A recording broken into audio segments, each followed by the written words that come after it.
You know something is wrong with your deadlift, but you can't quite figure out what.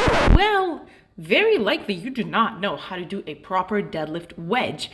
Let's look at what the wedge is in real life first, and then how we can apply the same concept to improve our deadlift. A wedge is where you take an object that is sharp on one end and obtuse on the other end and shove it in between two other objects to spread them apart. Here's what a deadlift without a wedge looks like. As you can see, my hips are way too low, the bar ends up rolling forward, and I am failing to shove my hips in between my shoulders and my knees. Looking like a pooping dog from the side? Yeah, you're not wedging correctly. If you feel like your deadlift lift-offs are inefficient because your lower back hunches and hips get tucked under, here is what you need to do. Think about shoving your hips forward in between your shoulders and your knees, or wedging your hips forward. Wedging is a lot easier to demonstrate in a sumo deadlift, where you can aggressively shove your hips closer to the bar because your knees are spread apart. And if you're like, okay, Katya, every time I try to get my hips closer to the bar, my lower back rounds and my hips get tucked under, here is a really nice and easy drill that you can do with just a dowel. The dowel touches you in 3 places: on your head, in between your shoulder blades, and in between your butt cheeks. Do a couple of hip hinges like this, grab the barbell, and try to shove your hips forward, pretending that the dowel is still there. Another mistake that I see newbies make all the time when they try to wedge is they push the barbell forward with their shins because they try to get the bar as close to their center of mass as possible. What you can do instead is set the bar 2, 3, or 4 fingers away from your shins so that when you wedge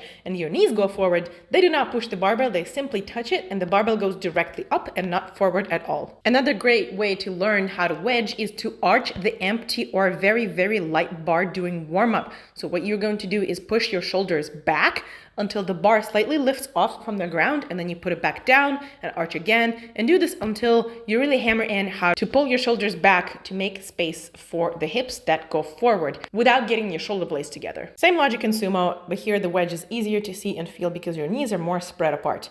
I think that's all I got for the wedge. Let me know what your favorite cues for wedging are and how you learned it to help other lifters who are watching this video with your tips and tricks. And if you want more powerlifting content, please like and subscribe and share this video with somebody who you think it might be useful for. This was Katya, the Vegan Powerlifter, and I'll see you in the next one.